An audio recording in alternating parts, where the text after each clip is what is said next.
I don't see anybody raising their hand. All right, move on to meeting minutes then. We have January 8th and the 22nd. Don, you received some comments back. You're all set? Yeah, if we did, I have been away from my computer, so I need to check and see. While we're talking here, I'll look real quick. I just had one brief I did not forward this to you, Don, but Peter Martini's name was misspelled in the minutes from the 22nd. So just simple little typo, that's all. Okay, we'll get it. I didn't see anything else. Okay. I just had a comment on the 8th back, a couple weeks you ago, did? and you did that one, I think. So Yeah, you yeah. got back to me. Yeah. Right. That should be in the current version that is out there. Okay. Get a motion from anyone? I need a motion to approve the minutes as amended. I'll second it. Sorry, the two sets of minutes that were presented. Okay, and Lisa second. Thank you. We'll do a roll call. Frank? Aye. All right, Brian is not on. Is Todd on? Yes. Okay, you okay with it? Yes. All right, Geetha? Yes. John? Yes. And did Colleen log on? I didn't see her. Yes, Colleen, all set? Yeah. All right. Mark? Okay, Richard? Aye. Not on, and Emily? Yes. All right, thank you. That's And all Jay, set. just to sorry to interrupt your flow. Rich in the public realm did actually raise his hand. That can take people a little while. If you care to go back and Yeah, recognize. let's go back and see what yep. Frank or Andrew, can you elevate Rich? And Rich, can we just ask you to turn on your camera and your microphone and introduce yourself? Rich, you've been elevated, so you should be able to talk, but you are muted. Technical issues. We can hear you. Okay, we are having some technical issues. We're not tech savvy. Speak into phone. Yes. But we can hear you just fine. Okay. So right now, some of our concerns are. Could you just safety. identify who you are so that we know? I'm Consuelo O'Connell Donahue. I'm a resident of 11 Brantwood Road. My husband is Richard Donahue. Several concerns of ours is public safety.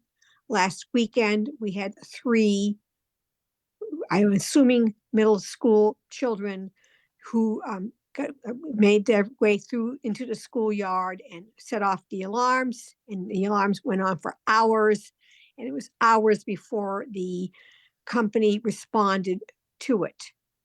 And number 2, our biggest concern is the traffic road onto Brantwood Road. This is a very narrow street, and we have many elderly people living on the street. And what are the plans in the event of an emergency?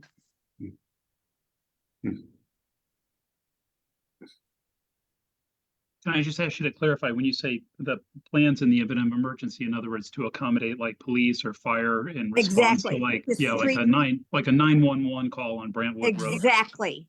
This is a very narrow one-way road.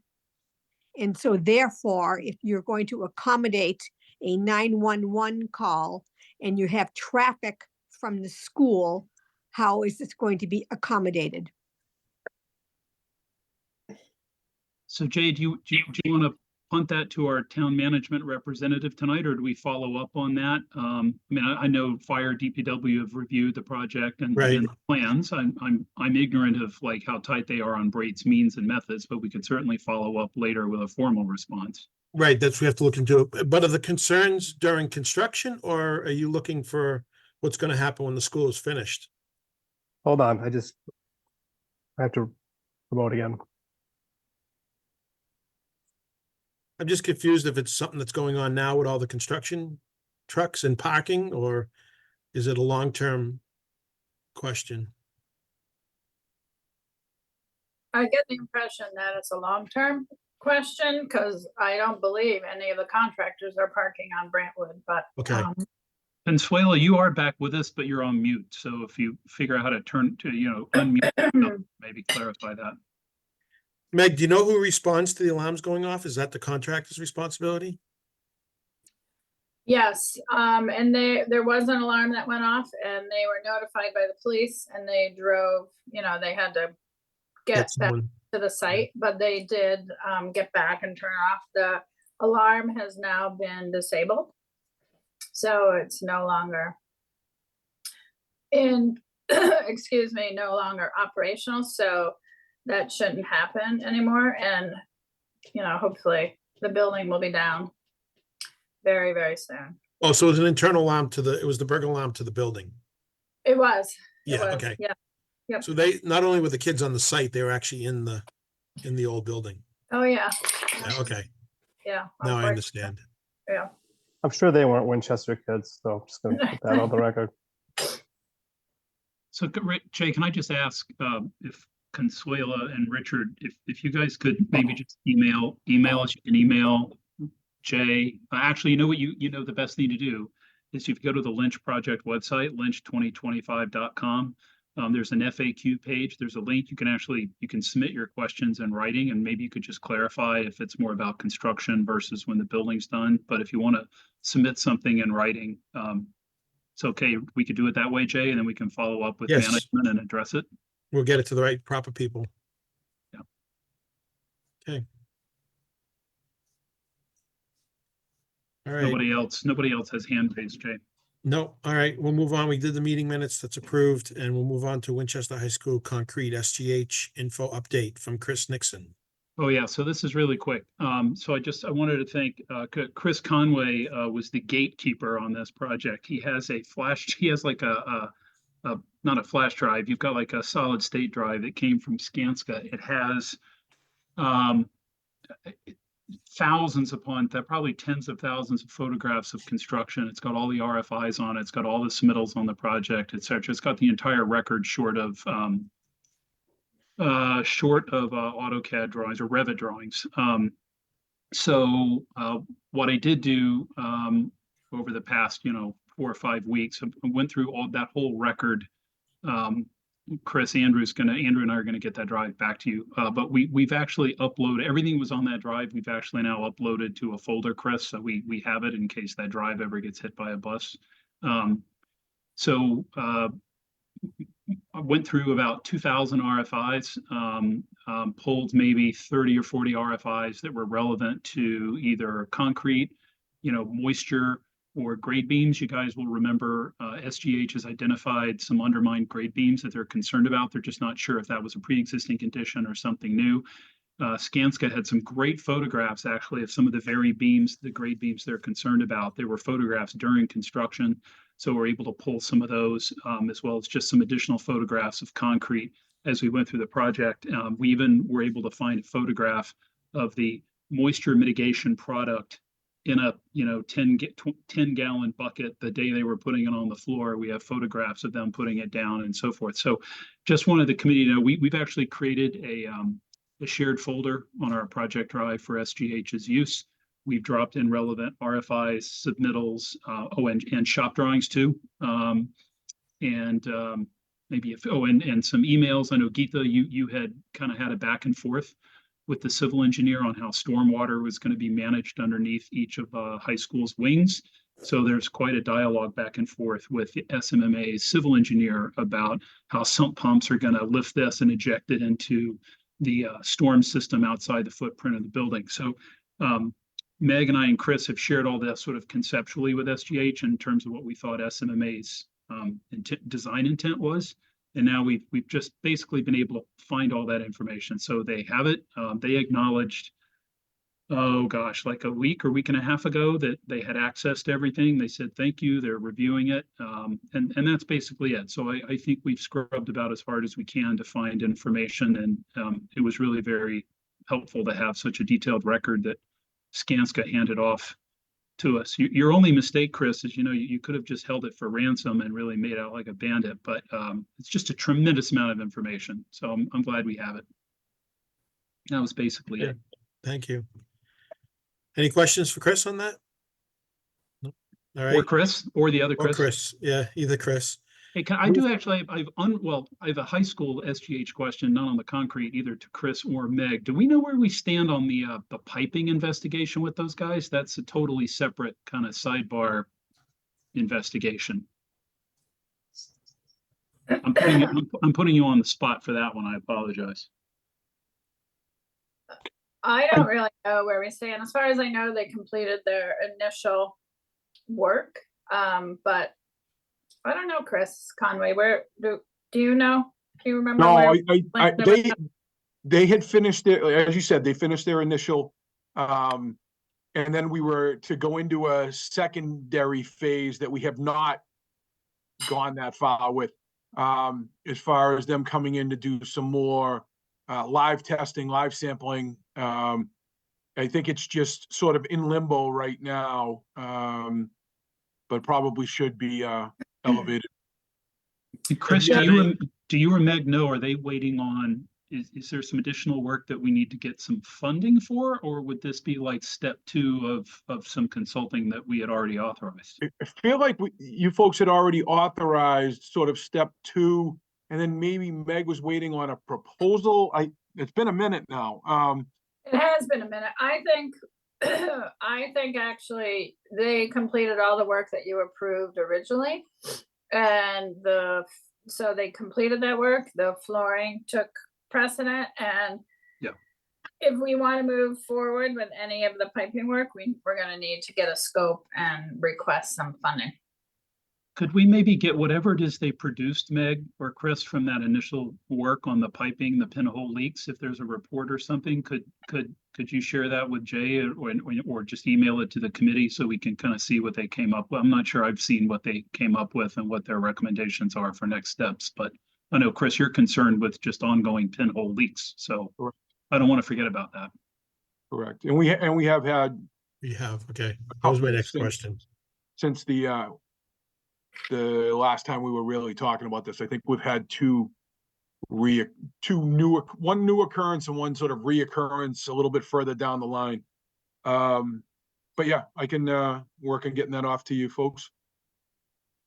A quick question, what Chris, the Google Drive, Chris, just a quick thought, are there, I did see a submittal, logs of previous one too. I'm assuming it would have the sampling test results as well from the, previous high school projects as well, like concrete sampling test results and stuff. You know, the Google Drive with the SGH that you had created, just wondering. I didn't go through every single one. I know you copied me on the Google Drive, just wondering.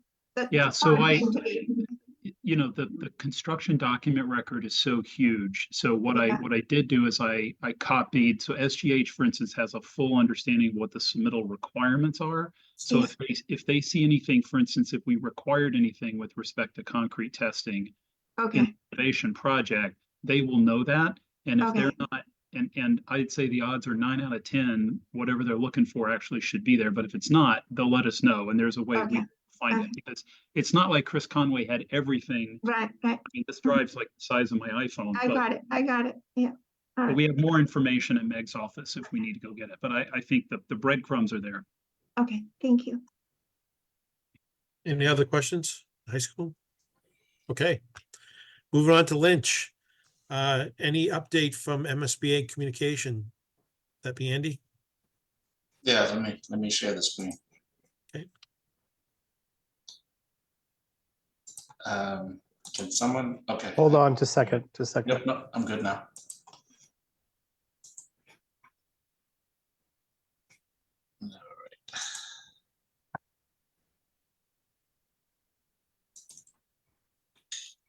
All right.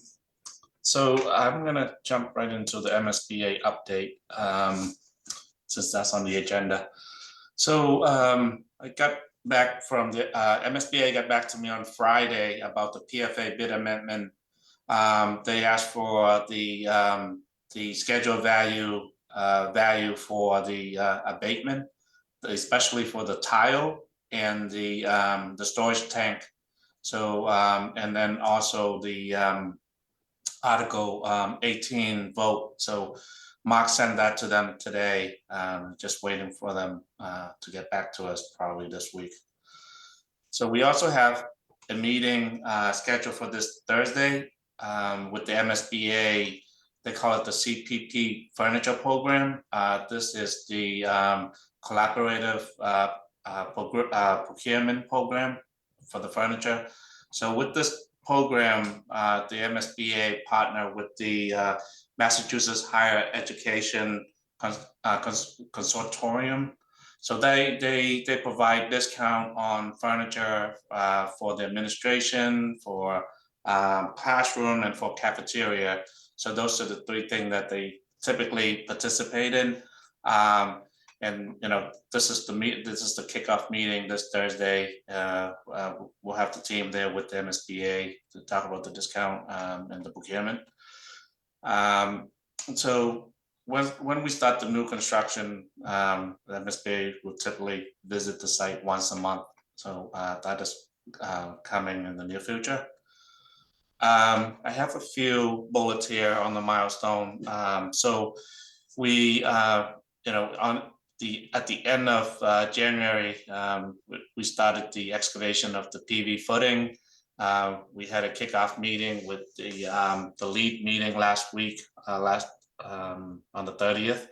And as of last Friday, the abatement has been completed. We will begin demolition this week. We're waiting to have Eversource disconnect the power. As soon as they do that, then they're scheduled for this week, and then Bright Builder will start tearing down the building. They will do the foundation work starting the foundation work this Wednesday, and we're still targeting for finishing the demolition by the end of this month. And we're still on target for structural steel delivery March the 24th. Any question on the milestone schedule? Oh, Colleen?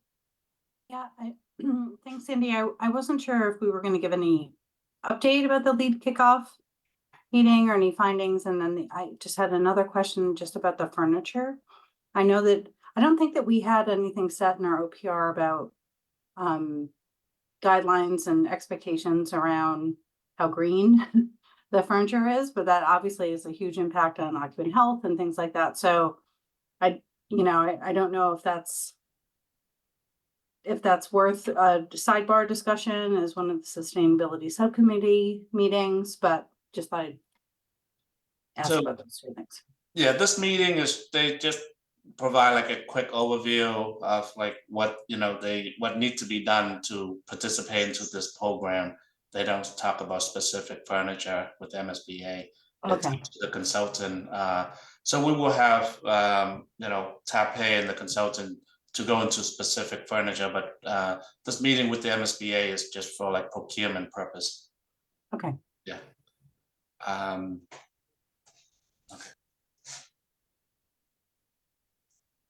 All right. I don't see any other questions. So I'm going to go to the dashboard. So right now, as I mentioned earlier, the accomplishment for January is the completion of the abatement, and then preliminary site grading. We did test pit and excavation. So here's an picture that we have on the site. And we're targeting to complete the excavation for the infiltration at the parking lot at lot 1, and also excavation for the solar pier footing. So that is going on right now. We hope to finish that excavation work in February, and then again we try to get that PFA bid amendment this month from the MSBA. And complete the complete the abatement, start the demolition, and we're targeting to finish the demolition in February. We have added a few more milestone in here, but we're still working with Bright Builder to get like the MEP stuff. But for now, I have as I mentioned, abatement to demolition to finish by the end of February, structural steel We're gonna start that March 24th and then target to finish that early July. And then roofing will start in May and then finish that in September. Also, slap on gray, slap on deck, we will start the work in May and finish that also in September. So sheathing, exterior sheathing, we have that to start like in September and finish around mid-October. Window will follow that, mid-October through the end of November. So we should have building tight by, around December. And then once I, work with them and getting the MEP stuff, we'll update that next month on that. But right now, we're still targeting to finish the project in June of 2025, substantial completion. That's where we are right now. We're still on schedule. And, Bright Builder has been great to work with so far. Meg has been to the meeting. We're very satisfied with them so far. Is there anything you want to add, Meg? No, no, like you say, they've been so far so good. They've been working very aggressively. Their site contractors quite good, and they've been working very well with the town. There's been a change to some of the underground utilities, the town's, water and sewer lines. We've had to relocate them, and DPW's been fully involved and fully on board with the final relocation plan. Chris, you have a question? Thanks, Jay. Yeah, I've a couple of observations and comments, but before I do that, and I apologize because we didn't really make a spot for this on the agenda, but can we just ask Chris Sharkey just to comment on the design team's plans they're still planning to come out and look at the northwest corner of the site fairly soon, right, with Warner Larson? Yes, we are. We're coming, Warner Larson, and it'll probably be myself will come out on February 16th. February 16th. Okay. Yep, it's the Friday. Okay. I guess I wanted to remind the committee, so the abutter, when that's going on, Chris, that, some the abutters have pointed out some of the trees that are in really sorry shape along Brantwood Road, just outside our limit of work. And it's been represented to me that some of those trees were actually planted many years ago, specifically to sort of shield them from the existing Lynch School. So when that building comes down, one can argue their reason for being is now questionable, but some of them really are in pretty tough shape. So the abutters have asked if we might consider expanding the scope of landscape to pick up some tree replacement. And I think we talked about that, Jay, at a couple of meetings ago, that seems like something we might be willing to consider so long as the budget can sustain it. So I would just ask Chris if, when you're out there with Warner Larson, take a look at that too. Yeah, for sure. And then the other thing I just want to mention is, I don't know if this is an expectation on the part of MSBA, and maybe they've already asked you, Andy, or Vivian, but they love to have a groundbreaking, and they love to bring out their executive director and folks and take a bunch of pictures. And we typically, when we've done this in the district, we find a way to really make this a special event for students, but the weather certainly wasn't cooperating this year. And so I don't know if have you had any conversation with them about that? That's sort of part one. And part two is, when we think about how to engage students, I'm looking at your schedule, and it looks like, July 9th is obviously after school is out, but it's close enough. I'm actually wondering, might it make sense to have like a topping out ceremony with the kids and make that like an end of school event? And how cool would that be to have the beam ready, painted white, the kids get to come down and sign it and write a message, and maybe we can that could be the event. I'm just thinking off the top of my head, but I feel like MSBA is going to want to do something, and I just want to be sure, Frank, that whatever we do, we think about something thoughtful that we can incorporate the kids in. Yes, so we actually met with Christy Capodanno, the principal, today, Andrew and I. We kind of went through some possibilities, and we went through some dates. There are a few dates, and it just depends on what month we're talking about. We identified a few dates in March that don't work. Ideally, we'd love to do it after school so that kids could be already home and come back with parents. That would just be easier for us in terms of transportation. So I don't know what you've done in the past, but we could do we could do a song, we could do something for the kids, with the kids. We also just talked about if we could have them on the front end of whatever that ceremony might look like, so that they can go home, and for the little ones, they probably don't want to hear all the dignitaries talk through Yeah. what they've got to What say. grade they are. So Well, I hadn't really thought about it. There's no, I think, explicit requirement for us to do anything or any specific thing, but when I looked at Andy's schedule and I see it's July, my head went towards topping out. And I don't know if Hill has done something like that with other districts, but I think, I mean, the kids, on my healthcare projects, we've invited pediatric patients to come sign a beam, and you make a big thing out of it, and there it goes into the clouds. So that just might be something cool to think about. yeah, I've actually done that in a prior district. The kids, they love that better than the groundbreaking. They Yeah. love to be able to sign that beam and see it get raised. So I don't think it'll work that out. I mean, it would just be a matter of just saying it's going to happen, and kids who are Lynch students are welcome to come. Plus, I think it buys you a little more time it buys you a lot more time to actually come up with a real like event and make it, meaningful than trying to scramble and do something in March. Anyway, I should shut up. Vivian has her hand up Yep. too.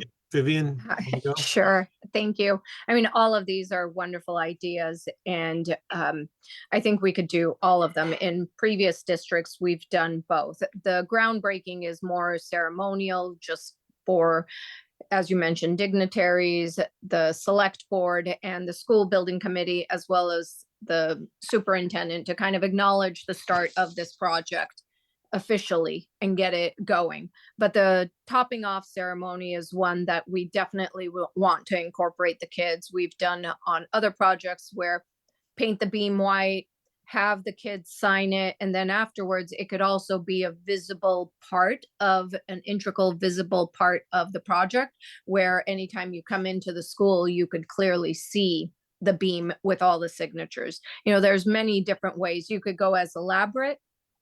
Like, I've had topping off ceremonies with the school band playing at it, performing, the kids singing. It just, you can make it as big or as little of an event that you want.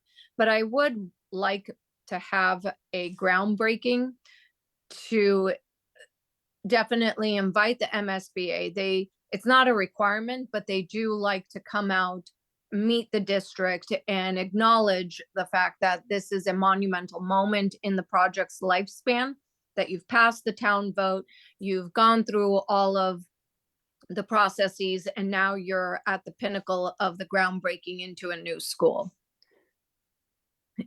I understand that the weather might not be as cooperative for kids to join, but I would like to recommend that we have some type of ceremony, however small it might be, for groundbreaking.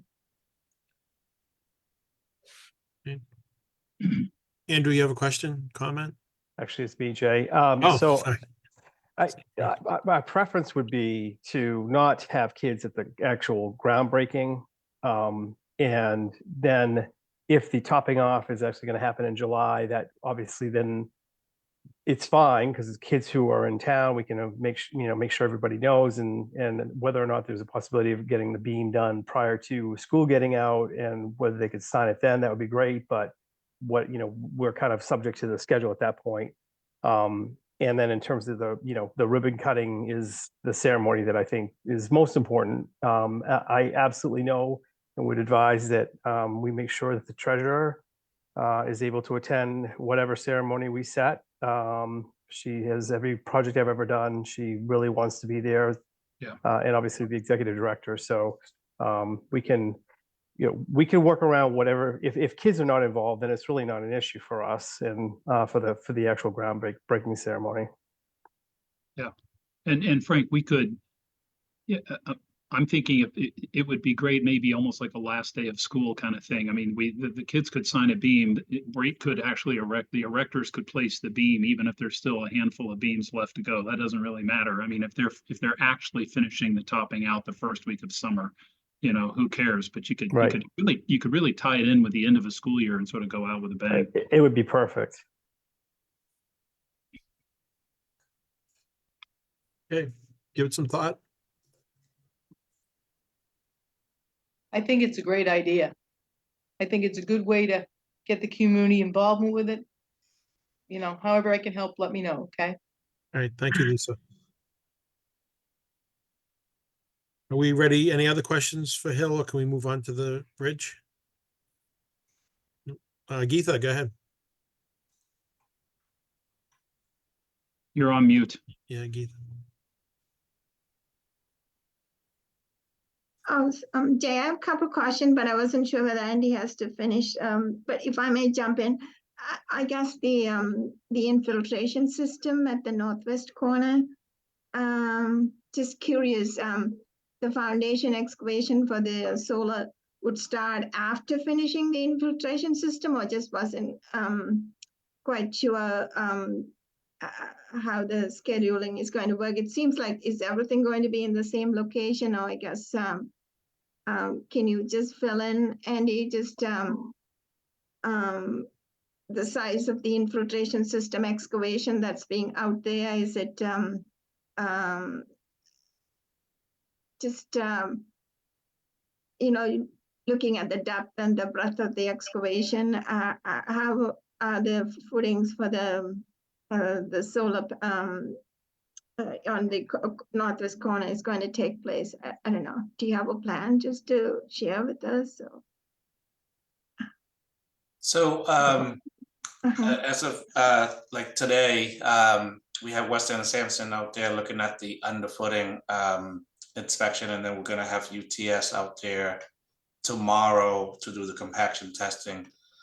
So it's kind of going concurrent right now. Both the work are going on right now. I believe we'll start right with the solar panel footing right away.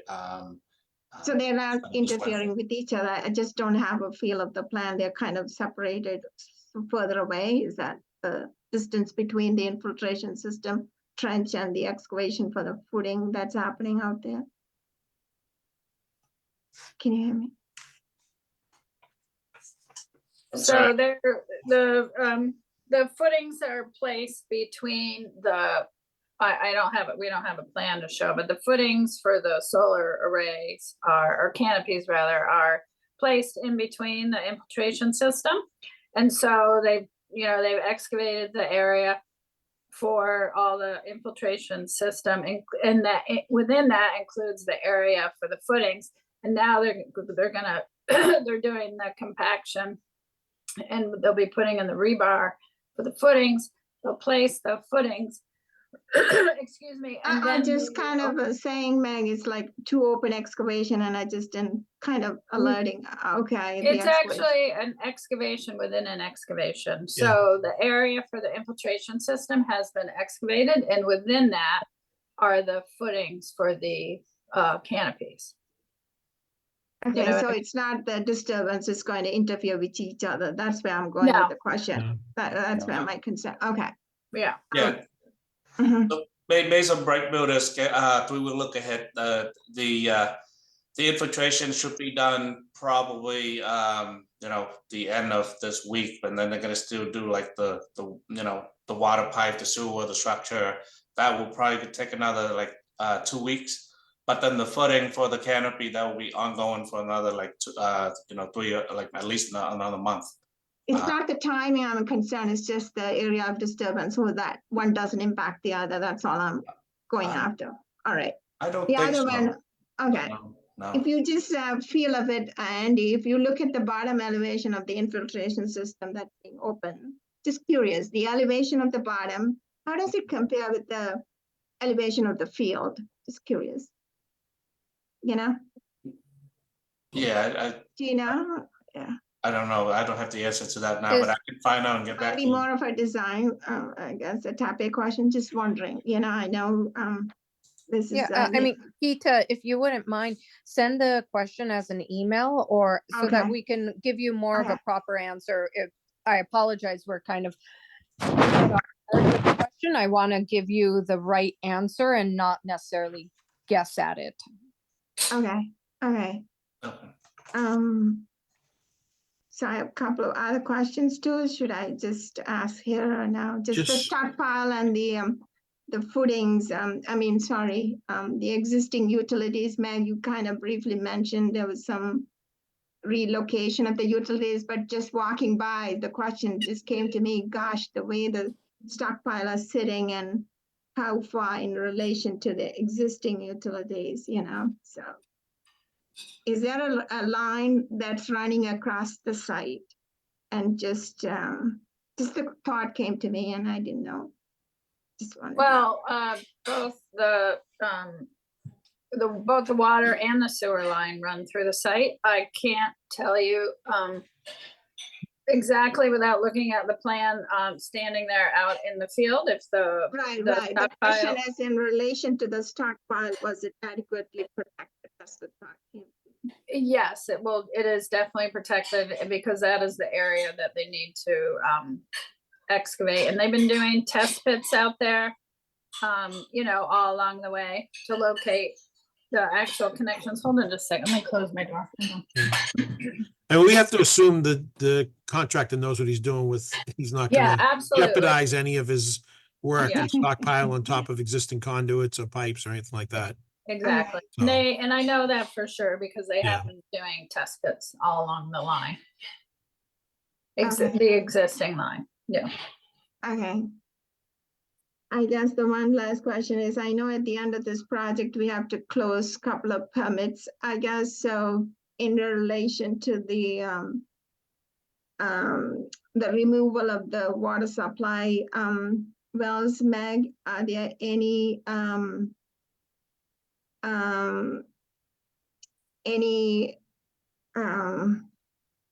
of the submittal logs have picked up what needs to be done at this point? When we do close the permit, we have the right, the existing, the so-called wells need to be closed off or something like that, Meg, that sort of. So there was no requirement to close the wells off. It was a recommendation if they were found to fill them. And that, I believe, was in the specifications that if the contractor during an excavation came upon a well, that they would fill it. They would cut it off, at grade and then fill it. To the best of my knowledge, they have not found any wells yet in their excavations, so that we haven't dealt with it at all. But again, there's not a requirement that would be needed for the closeout of any permits right now. It's not in the it's not a part of the order of conditions. All right, so the last question, Meg and Andy, would be, I'm assuming there must be a submittal log or schedule that has been prepped as well, I think. A submittal log? Yeah. Absolutely. Yep. Okay. All right, with the intention of when we do go and close the permit, so we have all the things in place, that's all. Yeah, there is absolutely a submittal log and an RFI log and a, not that we've encountered any yet, but there'll be a change order proposal log, etc. Okay, and with the Concom, there's no need of a stormwater discharge permit report to be submitted by Well, the they have contractor? excuse me, the contractor is required to prepare their SWIP every week, and they do that, and that's uploaded to Procore. Absolutely. Yep. All right. Okay. Thank you. Yep. Okay. Thank you, Geetha.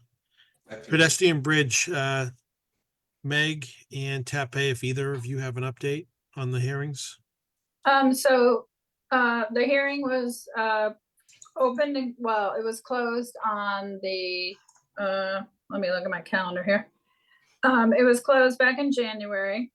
And an order of conditions was issued. So Niche is in the process of finalizing their application for the Chapter 91 license. So that's good news.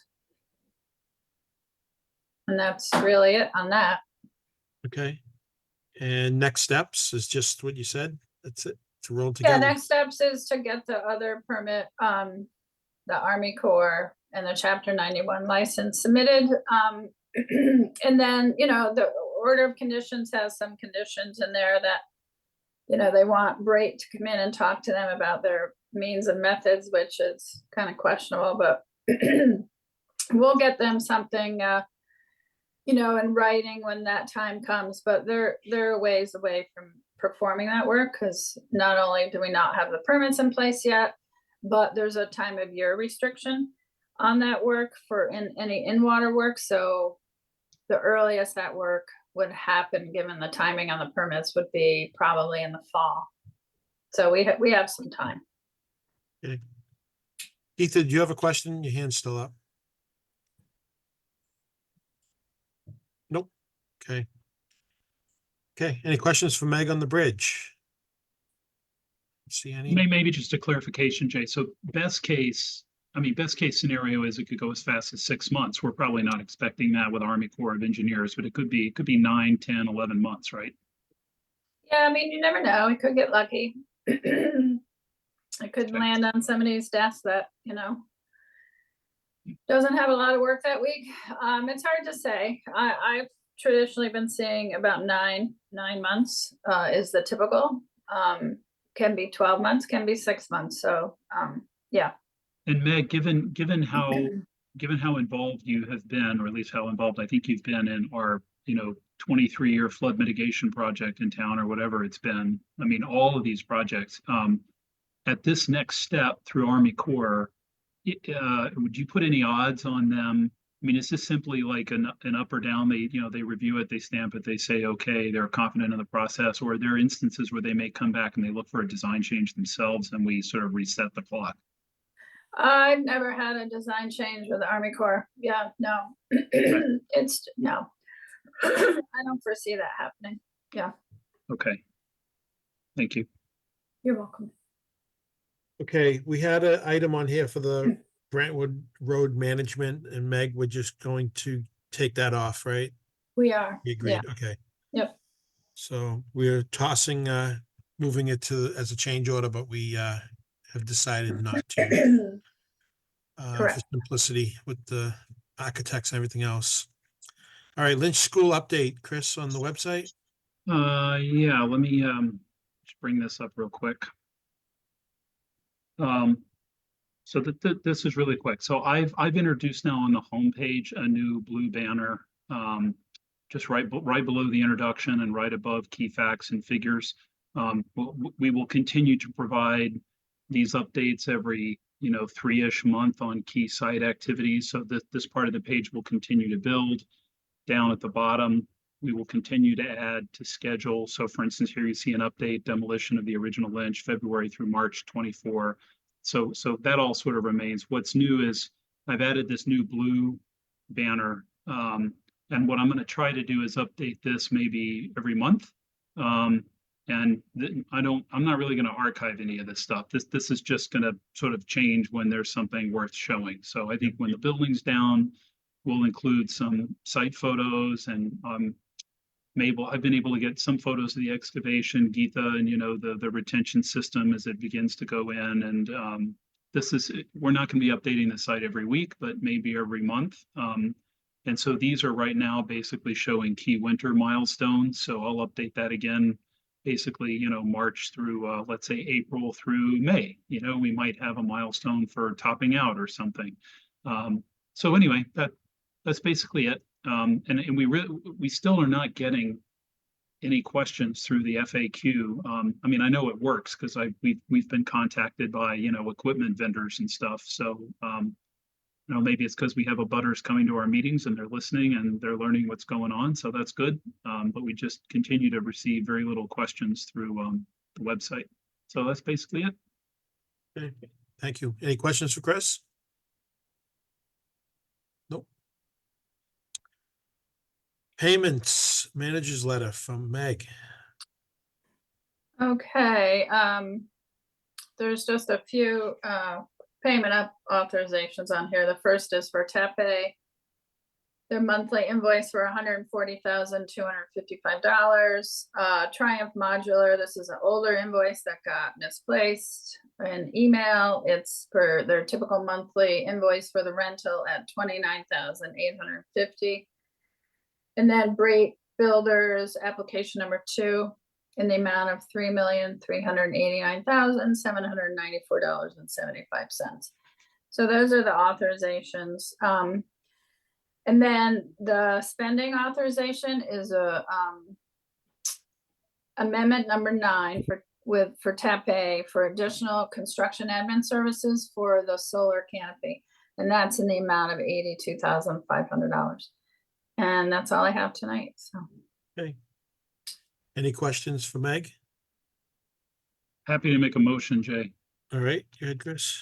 I move to approve spending authorization, TAPE amendment number 9 for construction administration services for solar as presented, as well as payment authorizations for TAPE Architects, an older invoice for Triumph Modular, and Bright Builders application number 2 as presented. Thank you. Second? Anyone? I'll second, Don. Don, thank you. Meg, did you send those around to, I just checked my email. I didn't see it in my email. I sent it tonight with along with the whole package, along with the update, just Oh, okay. this afternoon. Okay. Not a problem. And roll call, Frank? Aye. Okay, Lisa? Aye. Todd? Aye. Geetha? Aye. John? Aye. Colleen? Aye. Mark? Aye. And Emily? Aye. All right, thank you. All right, so you're all set with that, Meg. I'll get it signed and over to you. Okay, thanks. Jay, can you humor me for a second? I want to throw a question at Meg. I'm sure she doesn't have an answer for, but she might. Okay, go right ahead. So related to spending, I have a question about borrowing.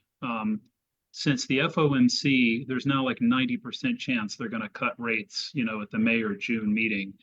When and how is the determination made on when to borrow the next tranche of money for this project? And I'm only asking because pretty soon the cost of borrowing is going to be lower. Is that really just an administration? Is that a town management decision with the treasurer's input? That's not like a board vote or anything.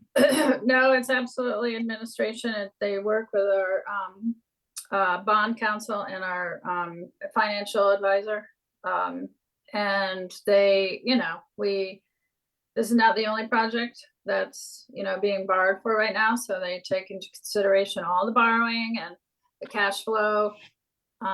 Cash flow is more important than timing on borrowing. So we need the money, we need the cash. So they, you know, they develop a formula and they work it out and we have a schedule. So, yeah.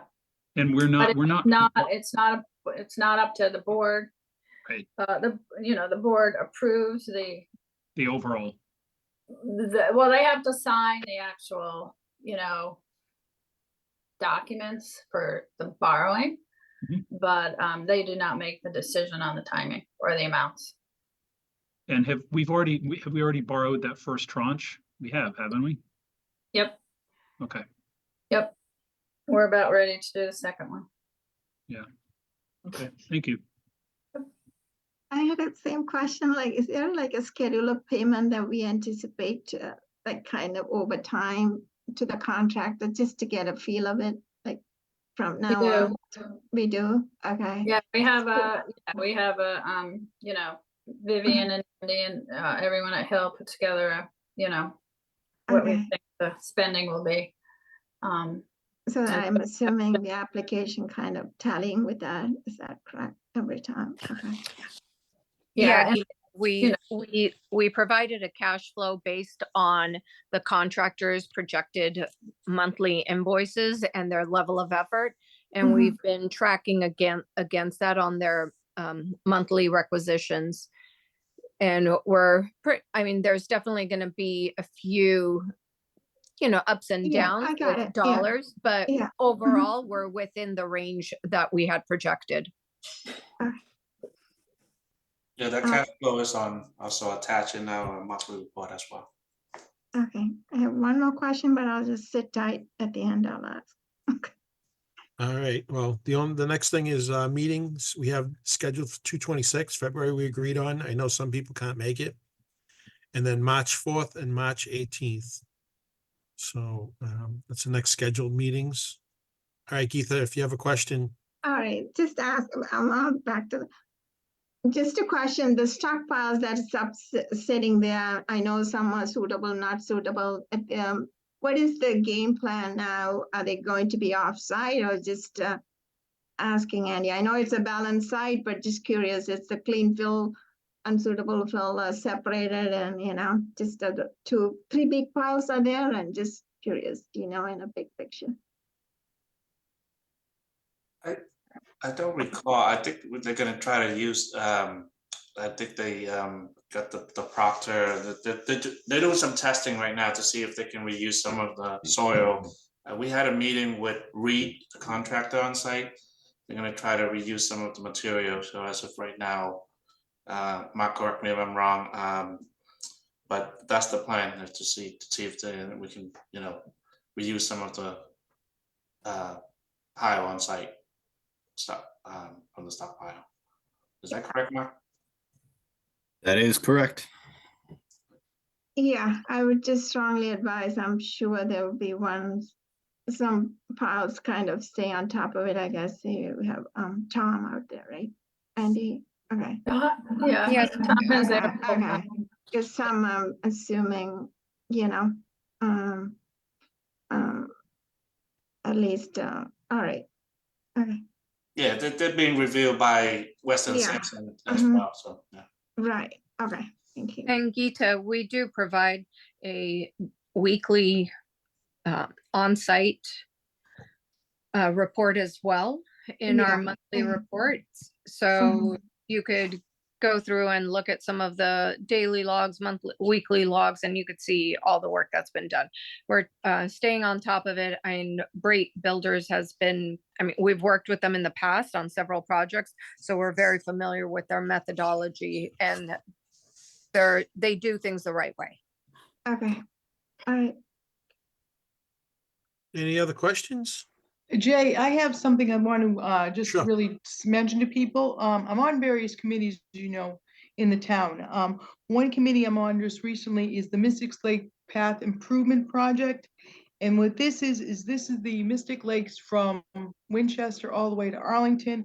And they're going to be having and I know it's short notice because I just got the information over the weekend, but they're going to be having a steering committee meeting on the project next February 13th, this coming at 6 p.m.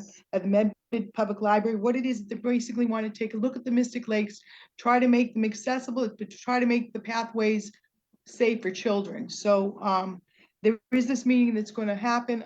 Information is going to be sent out accordingly, but I just want to let people know about it. And it was at the Medford Public Library next week on February 13th from 6 to 7:30 p.m. Okay, thank you, Lisa. Thanks, Jay. Any other questions for tonight? Well, Chris, you're right on schedule. I was just gonna say, I'll make a motion to adjourn 6 minutes ahead of schedule. So moved. Thank you, second. Frank. Have a good one. We gotta vote. We gotta do a roll call. Oh, we gotta do the roll Yeah, call. Frank, okay. Lisa, are you okay, Lisa? Yeah, I'm good. I'm All good. right. I'm got the microphone on. I'm sorry. Todd, Yes. Geetha, Yes. John, Yes. Colleen, Yep. Mark, Aye. Don, Aye. and I'm Lee. Yes. Okay, thank you. All right, thank you, everyone. Good night, everybody. Great night. night. Thank Thanks, you. everybody. Night.